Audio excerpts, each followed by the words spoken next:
Assalamualaikum warahmatullahi wabarakatuh. Perkenalkan, nama saya Rizka Aulia Mahrani dari kelas R1B Prodi PGSD. Ingin memaparkan video materi kuliah tentang pengantar pendidikan bab 5 dengan judul Pengertian Fungsi dan Jenis Lingkungan Pendidikan. Bagian A. Pengertian dan fungsi lingkungan pendidikan. Manusia memiliki sejumlah kemampuan yang dapat dikembangkan oleh pengalaman. Pengalaman itu terjadi karena interaksi lingkungannya, baik secara fisik maupun lingkungan sosial manusia yang efisien dan efektif. Itulah disebut dengan pendidikan. Berdasarkan perbedaan ciri-ciri penyelenggaraan pendidikan pada ketiga lingkungan pendidikan itu, maka ketiganya sering disebut dengan pendidikan nonformal, pendidikan informal, dan pendidikan formal. Baik, secara umum, fungsi lingkungan adalah membantu peserta didik dalam berinteraksi dengan lingkungan sekitarnya, baik secara fisik, sosial, maupun budaya. Baik, bagian B. Tripusat pendidikan. Manusia sepanjang hidupnya selalu akan menerima pengaruh dari tiga lingkungan yang paling utama, yakni keluarga, sekolah, dan masyarakat. Dan ketiganya disebut dengan tripusat pendidikan. Lingkungan pendidikan yang mula-mula tetapi terpenting adalah keluarga. Jadi manusia sepanjang hidupnya pasti akan menerima tiga hal lingkungan pendidikan yang paling utama, yaitu keluarga, sekolah, dan masyarakat. Baik, saya akan menjelaskan satu persatu. Yang pertama, keluarga. Keluarga merupakan pengelompokan primer yang terdiri dari sejumlah kecil orang karena hubungan semenda dan saudara. Keluarga itu dapat berbentuk keluarga inti atau disebut juga dengan nucleus family. Di antaranya ada ayah, ibu, dan juga anak. Ataupun keluarga yang diperluas atau orang lain seperti kakek dan nenek, adik atau ipar, pembantu, dan lain-lain. Pada umumnya, jenis kedualah yang banyak ditemui oleh masyarakat Indonesia. Jadi, ibu bertanggung jawab untuk mengasuh anak. Oleh karena itu, pengaruh hubungan antara ibu dan anak perlu mendapatkan perhatian, utamanya pengaruh pengawasan berlebihan terhadap perkembangan anak. Sedangkan ayah memiliki arti yang berbeda-beda di mata anak. Seorang anak kecil memandang ayahnya sebagai seseorang yang dapat melindungi dirinya dan sumber kekuatan yang dapat mengatasi semua masalah. Jadi intinya, lingkungan yang sungguh-sungguh adalah pusat pendidikan yang penting dan menentukan. Karena itu, tugas pendidikan adalah mencari cara membantu para ibu dalam tiap keluarga agar dapat mendidik anak-anaknya dengan optimal. Yang kedua, sekolah. Di antara tiga pusat pendidikan, sekolah merupakan sarana yang secara sengaja untuk melaksanakan pendidikan. Seperti telah dikemukakan bahwa karena kemajuan zaman, keluarga tidak mungkin lagi memenuhi seluruh kebutuhan dan aspirasi generasi muda terhadap iptek. Salah satu alternatif yang mungkin dilakukan di sekolah untuk melaksanakan kebijakan nasional itu adalah secara bertahap mengembangkan sekolah menjadi suatu tempat pusat latihan. Suatu alternatif yang mungkin dilakukan sesuai dengan situasi dan kondisi sekolah dibagi menjadi tiga bagian. Yang pertama, pengajaran yang mendidik. Dalam upaya mewujudkan pengajaran yang mendidik, perlu pula dikemukakan bahwa setiap keputusan dan tindakan guru dalam rangka kegiatan belajar mengajar akan membawa berbagai dampak atau efek pada siswa, baik efek instruksional maupun efek pengiring. Yang kedua, peningkatan dan pemantapan pelaksanaan program bimbingan dan penyuluhan atau BP di sekolah. agar program edukatif ini tidak sekadar suplemen, tetapi menjadi komplement yang setara dengan program pengajaran serta program-program lain di sekolah.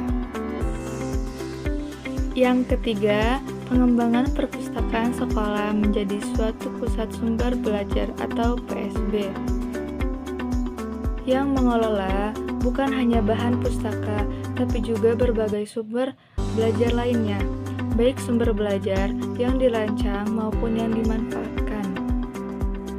Dan yang terakhir, peningkatan dan pemantapan program pengelolaan sekolah, khususnya yang terkait dengan peserta didik. Pengelola sekolah sebagai pusat pendidikan dan kebudayaan seharusnya merupakan refleksi dari suatu masyarakat Pancasila sebagaimana yang dicita-citakan dalam tujuan nasional. Yang ketiga, masyarakat. Kaitan antara masyarakat dan pendidikan dapat ditinjau dari 3 segi, yakni A. Masyarakat sebagai penyelenggara pendidikan, baik yang dilembagakan atau jalur sekolah dan jalur luar sekolah, maupun yang tidak dilembagakan atau jalur luar sekolah. B. Lembaga-lembaga kemasyarakatan atau kelompok sosial di masyarakat, baik langsung maupun tidak langsung, ikut mempunyai peran dan fungsi edukatif. Dan yang terakhir, dalam masyarakat tersedia berbagai sumber belajar, baik yang dirancang maupun yang dimanfaatkan. Fungsi masyarakat sebagai pusat pendidikan sangat tergantung pada para perkembangan dari masyarakat itu, beserta sumber-sumber belajar yang tersedia di dalamnya. Menurut Konjaraningrat, sosial budaya dibedakan menjadi 6 tipe sebagai berikut. Yang pertama, tipe masyarakat berdasarkan sistem berkebun yang amat sederhana, hidup dengan berburu, dan belum mempunyai kebiasaan menanam padi. Yang kedua, tipe masyarakat pedesaan berdasarkan bercocok tanam di ladang atau sawah dengan tanaman pokok padi. Sistem dasar kemasyarakatannya adalah komunikasi petani dengan diferensiasi dan stratifikasi sosial sedang, dan yang merasakan diri sebagai bagian bawah dari suatu kebudayaan yang lebih besar. Yang ketiga, tipe masyarakat pedesaan berdasarkan sistem bercocok tanam di ladang atau sawah dengan tanaman pokok padi. Sistem dasar kemasyarakatannya adalah desa komunitas petani dengan diferensiasi dan stratifikasi sosial sedang. Gelombang pengaruh kebudayaan Hindu tidak dialami atau sangat kecil, sehingga terhapus oleh pengaruh agama Islam. Yang keempat, tipe masyarakat pedesaan berdasarkan sistem bercocok tanam di sawah dengan tanaman pokok padi. Sistem dasar kemasyarakatannya adalah komunitas petani dengan diferensiasi dan stratifikasi sosial yang agak kompleks. Dan yang terakhir, tipe masyarakat perkotaan yang mempunyai ciri-ciri pusat pemerintahan dengan sektor perdagangan dan industri yang lemah. C.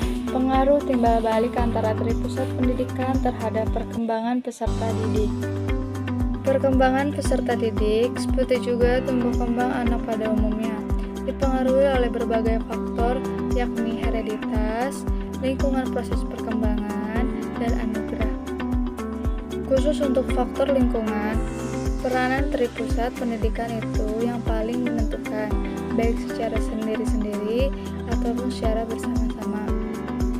Dilukiskan bahwa setiap pusat pendidikan dapat berpeluang memberi kontribusi yang besar dalam 3 kegiatan pendidikan, yakni pertama, pembimbingan dalam upaya pemantapan pribadi yang berbudaya. Yang kedua, pengajaran dalam upaya penguasaan pengetahuan. Dan yang ketiga, pelatihan dalam upaya pemahiran keterampilan. Salah satu masalah yang banyak dibicarakan ialah sekolah sebagai produk masyarakat modern yang sering membawa dampak negatif karena secara berselubung menghantar generasi terdidik ke kota-kota besar. Seperti diketahui, di lokasi sekolah itu adalah makin tinggi di jenjang sekolah itu, makin dekat ke kota besar, sehingga perguruan tinggi pada umumnya di ibu kota provinsi. Kesimpulannya adalah, pendidikan merupakan suatu proses yang kompleks dan melibatkan berbagai pihak, khususnya keluarga, sekolah, dan masyarakat sebagai lingkungan pendidikan yang dikenal sebagai tripusat pendidikan. Fungsi dan peranan tripusat pendidikan itu, baik sendiri-sendiri maupun bersama-sama, merupakan faktor penting dalam mencapai tujuan pendidikan, yakni membangun manusia Indonesia seutuhnya, serta menyiapkan sumber daya manusia pembangunan yang bermutu. Dengan demikian, pemenuhan fungsi dan peranan itu secara optimal merupakan salah satu faktor penentu keberhasilan pembangunan nasional. Mungkin itu saja yang dapat saya sampaikan, kurang lebihnya mohon maaf. Wabillahi taufiq walhidayah. Wassalamualaikum warahmatullahi wabarakatuh.